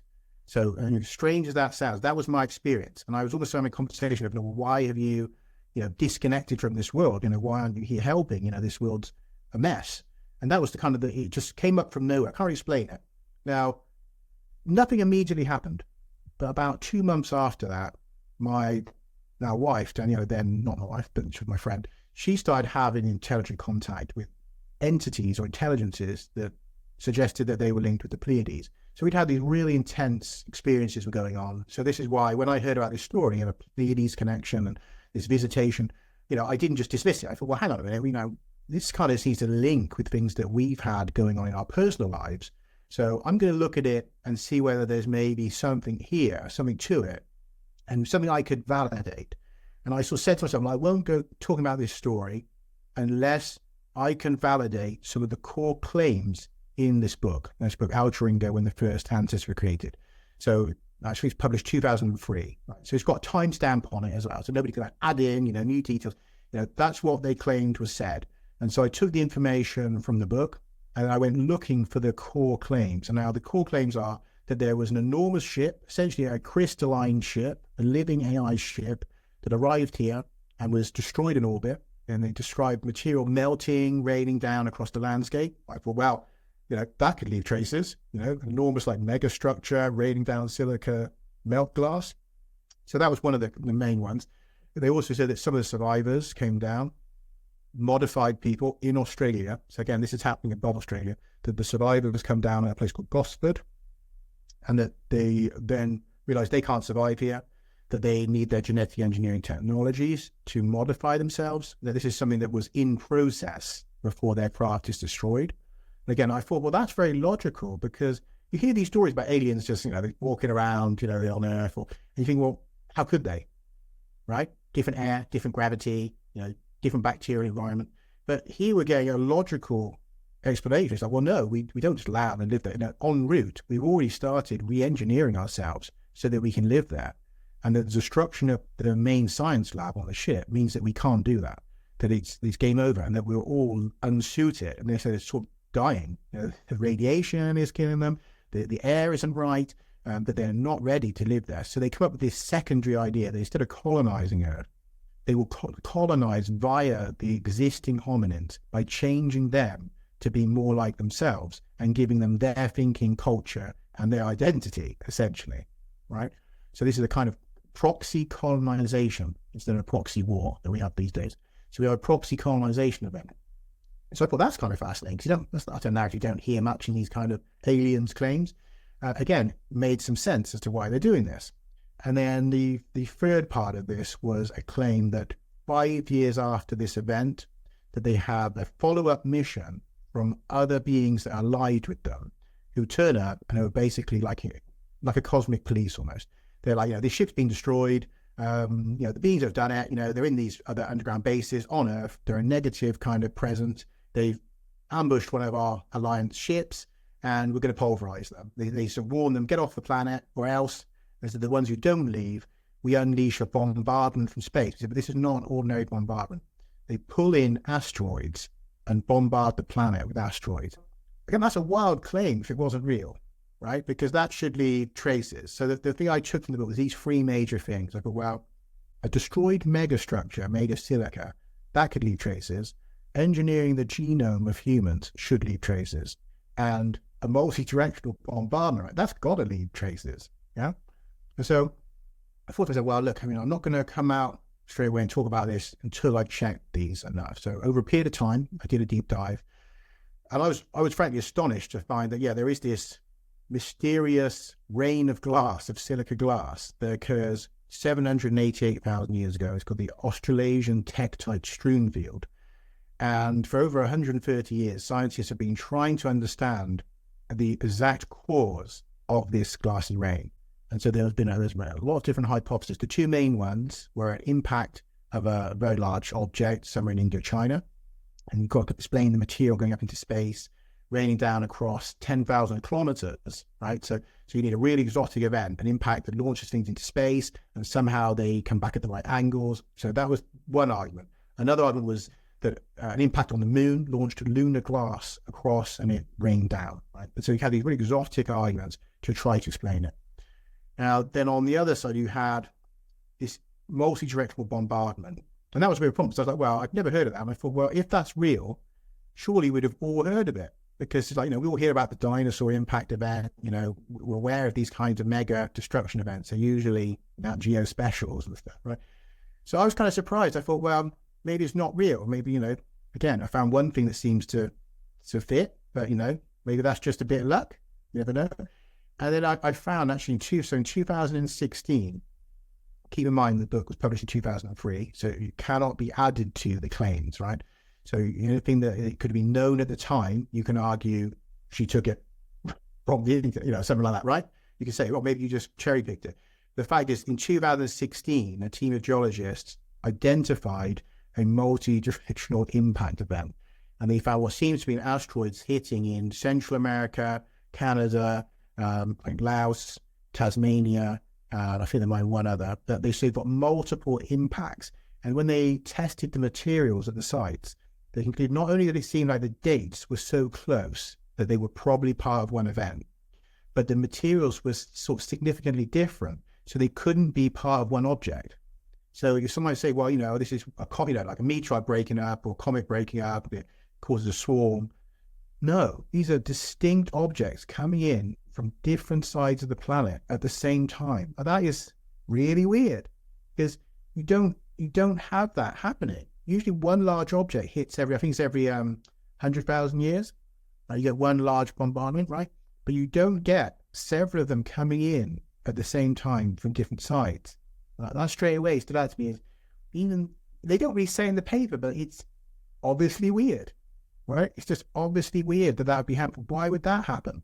And then, so I thought, well, you've got now two really strange, mysterious events. This glassy rain that nobody seems to be able to properly explain, 10,000 kilometer long field of melted glass raining from the sky. Yeah. And now you've got the multi-directional impact. And again, the dates on these events are the same. So the impacts and the glass, right? So this is all happening around the same period. And then, of course, the third one was this claim that there'd been some genetic engineering. I think, well, that's the most interesting one, because it's about us. If that's true, it's so profound. It's so altering of our story that even more so than aliens come in, quite frankly, because it's one thing to say aliens came here, they visited and they left, and wow, it's really cool, but they've gone. That's, you know what I mean? That's really cool, but it's not as profound as saying, and they engineered us, right? So I'm thinking if that bit's true, that's going to be immense. So because of my work on the other book, on human origins and stuff, I had an understanding already of kind of our story. And I know that, I knew already that in the last kind of few years, there's been a radical revision and a redating of the emergence of our species.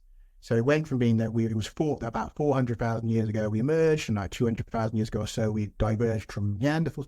All of that story's gone out the window. Instead, now it's basically recognized that around about 800,000 years ago, there was a divergence from all the what we call super archaics, so like Homo erectus and anyone else that was around.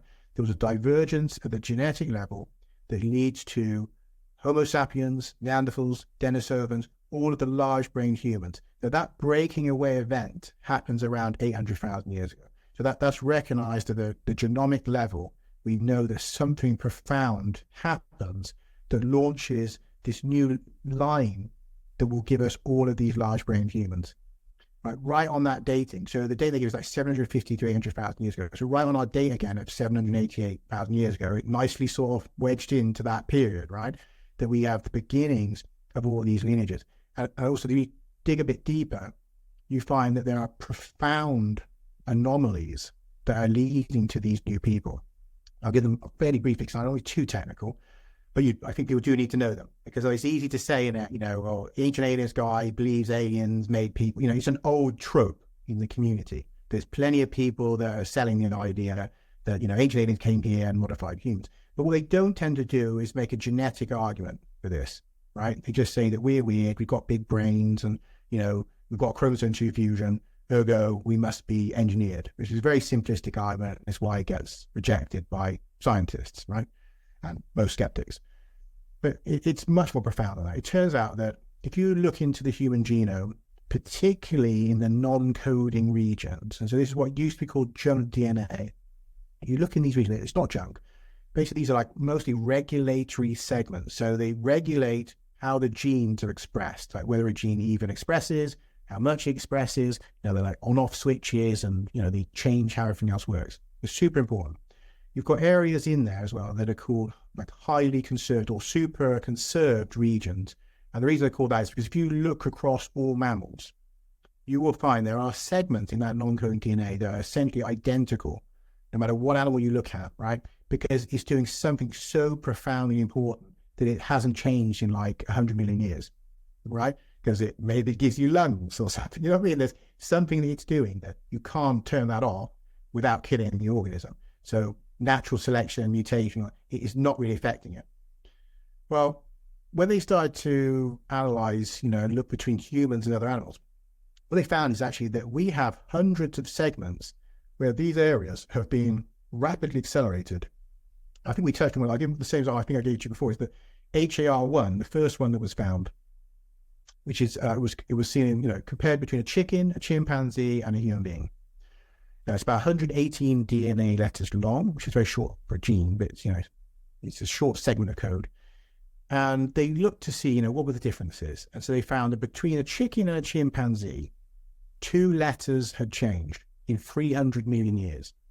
So, okay, gives you your mutation rate, right? 150, well, one selection per 150 million years is successful, right? The rest of the time, it can't change it. So you look then between the chimp and the human being, who supposedly have had 7 to 8 million years, maybe a little bit more, there should be no change. And so they expected to be identical. Instead, 18 letters had changed. So the mutation rate had sped up so much that it was just, it was just totally out of the ballpark of what should be there. And they ran their own kind of, analysis over this using specialized software. And they came to the conclusion that basically there was a close to 0% chance that this could occur by any understood natural evolutionary mechanisms. That's their words, right? Not my thinking, although it seems obvious to me too, but that was what they kind of concluded. Now, since then, they have found hundreds of these.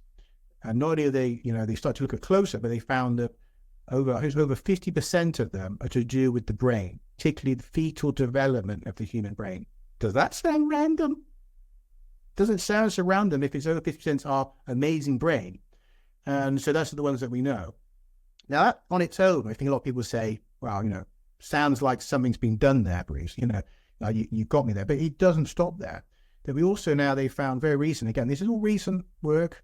They've now noted that there is profound deletions of code as well in these areas. So they said it seems like something that said are missing large segments of code. They said this should be really deleterious. It should be causing all kinds of problems. He said, but it seems that where these deletions have happened, pieces of code are now interacting that help give us our brain. What? Hang on. I'm saying this should be killing us, not giving us our brain, right? And so you've now got, again, unexpected acceleration, unexpected deletions, a chromosomal fusion that is beneficial, not a problem, it's beneficial. So you start to get to think, well, it's sounding a bit wacky. And then the other one they found was, and again, I think this is about a year ago, is a 3-dimensional refolding of the genome. They said, so this is where the parts of the genome are now connecting to new areas. And again, guess what was helping you, Jay? I think you can guess, our brain, So again, it said you seem to be involved in the changes that lead to our brain. And the other thing they said is that this occurs as a singular event. It's not the product of gradual mutations. They said this has to have happened in a single generation, probably in one egg or sperm or one fetus, as an instant event with a total refolding, reconfiguration of the genome. Now, if you start putting these things together, you think, so all the mammals, like that we know, all of them, again, I'm not trying to cherry pick here. The Zoonomia project, which has looked across all these mammal genomes, is telling us that this is just in humans, right? Just in humans. That you look and you find that there's this three-dimensional folding, that there is, these massive number of deletions, these massive number of accelerations, this chromosomal end-to-end fusion event, and it's all happening in us. And what does it do? It leads to those lineages of large-brained humans, and it occurs right on the time we're looking at for this event that we're told in this information is a visitation. Now, I don't know about you, but when you start to get, say, 2 or 3 profoundly influencing events that are aligned in time, right, that it looks connected, even without someone saying to you, oh, there was aliens. If I said to you, Jay, think about it, this is time, 788,000 years ago. I'm going to tell you a few things that happened. You tell me if you think they're connected. You've got a strange multi-directional bombardment of the planet by asteroids. You've got the emergence, the sudden genetic changes that would lead to all large-brained humans. You've got a weird crystalline rain that rains from the skies, across a 10,000 kilometers long path. And you also have the last full geomagnetic reversal, bang on that time. That's the last time the reversal occurred. And you also have at that time the destabilizing of the ice age cycles, right, that leads to longer warm periods for human beings to form civilizations, right? Isn't that convenient too? And these are all happening at the same time. Would you feel like something odd is going on at that time? Nah, you're just connecting dots that don't exist. Don't be silly. Pseudo archaeology and science. No, absolutely. I mean, like, these are big, significant patterns that talk towards something that actually, it's starting to feel evidential. It's fascinating to me because I haven't actually seen anyone else other than yourself digging into this tech-type mystery. I didn't even hear about it until I heard about it from you on our first podcast. Yeah, the tech-type mystery, I'll be honest, I was kind of blindsided of that too. I'd never heard of it. I didn't know that. I thought I knew of most mysteries. I didn't know about the tech-type mystery until I'd heard of this story and went to look if there was ever, a strange rain of glass from an object, and it turned out that not only was there, but that it was a head scratcher. That, you had top scientists across loads of different disciplines, and NASA engineers, loads of the guys involved with NASA rocket scientists, top tier scientists who were saying that, particularly the NASA guys actually were the ones saying that we think this has to have come in from space, and they didn't agree with the impact theory. They were saying that, well, look, because when you see the shaping, and again, some people look for the tech-type buttons. If you see the shaping of an Australite tech-type button, it's like a nose cone of a rocket ship. Rocket scientists know about things like that, right? So they're looking at it saying, well, this is aerodynamic reshaping during entry. So we can recreate that in the NASA Ames lab. They recreated the shapes, and they realized that the only way to explain it was if a parent body broke up in orbit, and that these are pieces that carried on orbital paths, and then they glance along the atmosphere and have secondary melting where they're reshaped into these aerodynamic shapes and then eventually fall down. They said, well, that's a problem because that is not what you expect from an impact. Even if the impact is powerful enough to throw material into space, it shouldn't then be in orbital paths, glancing along, these gentle paths along the atmosphere, because they're characteristic of a larger object breaking up in orbit, because we see it with satellites and things that break up. They understand this, right? So they could trace back and see the reshaping has to occur in that way. Well, that leaves you a big problem, because what kind of object would be in orbit, first of all, and it has to be big, because there are billions of tons of this glass spread across 10,000 kilometers. So you've got to think an object that's probably kilometers across, right? How has it ended up in orbit? Right, that's one big question, because we usually capture very small asteroids temporarily. There's no known case of very large objects, being caught, either escaping again or breaking up. We don't know. We don't believe that it can happen. We don't. It's not Jupiter and other planets. Larger bodies do this. We don't think that Earth could do that. So you've got a very unlikely event. This massive object is somehow in orbit. But the second thing is, if it's not an impact, then this object is made of silica. It's made of quartz, because the material is melted quartz. So you've now got the weirdest asteroid you can think of, because it's got to be like 75% quartz crystal. What is this thing? At that point, you're going to be asking yourself, this doesn't seem right. This doesn't seem like a normal asteroid. And then it's, somehow it superheats and is melted to liquid. Well, why would a natural object in the cold of space superheat to liquid, right? And then the liquid drops, they reharden into these little balls, and those carry on in orbital paths and are reshaped. I mean, there's no mechanism really for an object to superheat to liquid in space. It's a frustrating one, isn't it? Because it's like, the idea of aliens or anything like that is already put into this weird basket, even though it actually feels like logical leaps. If you remove the bias, if you remove all of your training and just look at it, it's like, okay, well, actually, that makes more sense than all of these crazy, cosmological phenomena we're trying to invoke, but it's still considered more rational than the alien hypothesis, Absolutely. And this is the problem I've come up against, is that, in all the papers that I've read on this, only once I think it was one NASA scientist or something said, kind of like, well, what if there was an object from out of the solar system that somehow, ended up in orbit? But then he kind of, he does that kind of thing. But then what kind of object could end up in orbit and explode? So he was like, he almost, like a little step there and then and he was like, you're so close. You just need to go one step further. But the box was too tight. He couldn't quite go there. He could think that maybe we need to think of something else here, something from outside our solar system that's different and, behaves in a different way.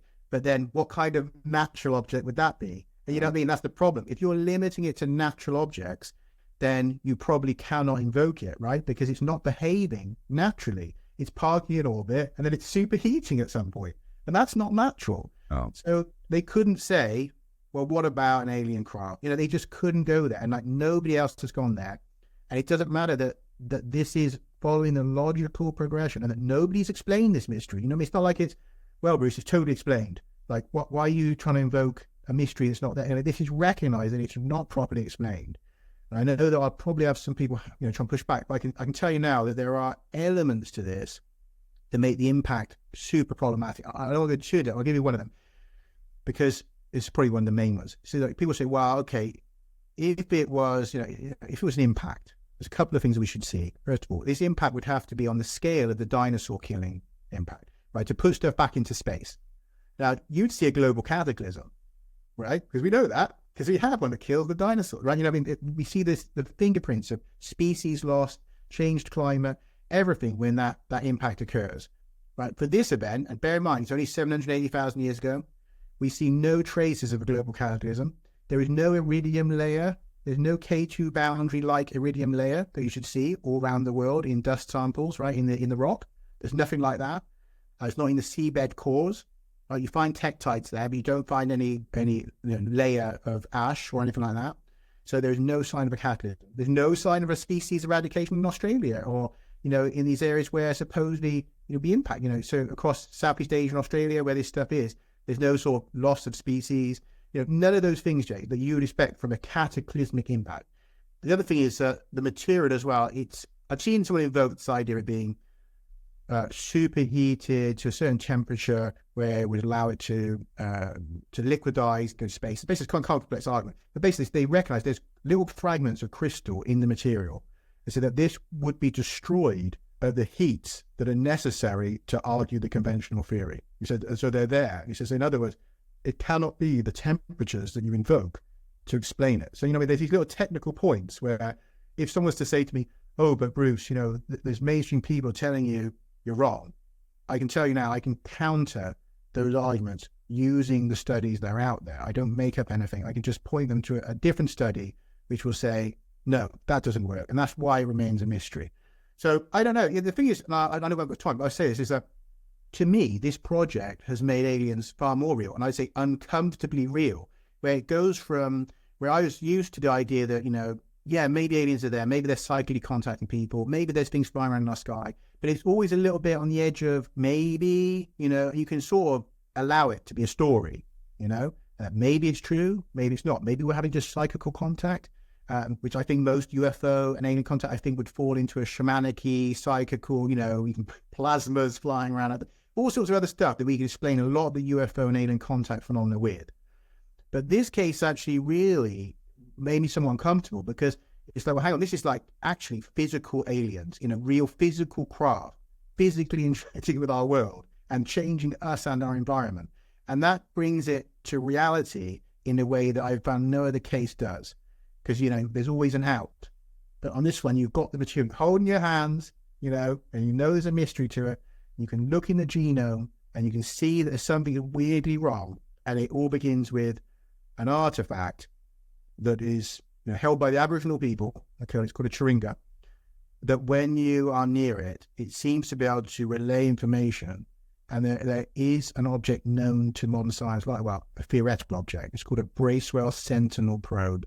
Right? It's a hypothetical alien technology that if you were an advanced species, you would leave advanced AI probes monitoring interesting planets, either in the atmosphere, either orbiting or on the surface, so that you can monitor the progression of an evolving species and make contact when the time is right. And it makes so much sense, because then they can relay and act as an ambassador to an alien civilization on multiple, all around the galaxy. You could have these things sitting on planets. And so this artifact that the Aboriginal people have, particularly the Arente people, and we've got lore about this, it seems to meet those definitions. And they say it was left here in the dream time by these creator beings, and that either it was made by them or that they became it, and that it was a sentient object that is connected to the human soul in some way, and that is hidden away, is taboo, is supposed to be only elders that can touch it, and that it has some kind, it's also a message rock, and it's, so all this lore about it, when you think about it, the lore is identical to the modern story of a Bracewell probe, that, they're an object that would have those characteristics, sentient, with the messages in it, intelligent, you have to be careful with it, it knows all sorts of stuff, so it's only the elders can interact with it. And it now wants to make contact. And one of the things that was always hypothesized, if we encountered a Bracewell probe, is it might have a complete record of the human story. Because if it's been monitoring us the whole time, it would know everything, right? It would know what happened. Because that's its purpose, it's monitoring a planet. So the very story it tells us, of the lost story of our origin, is the kind of thing that we think a Bracewell probe would know. So it's again, this stuff, although it sounds on the face, it's super weird. The thing that actually gets me more is it's exactly the expectations of what we would expect in an encounter with that kind of technology. And yet, the scientists are supposed to be looking for this stuff. If you sat down and said it to them, that stuff you theorize and how it could happen, they don't really believe it. They're telling you, we're looking for aliens and we think they have probes. But if you were to sit with them, you could imagine the half smile where they thought, get this crank out of my office, even though that's what they claim they're looking for.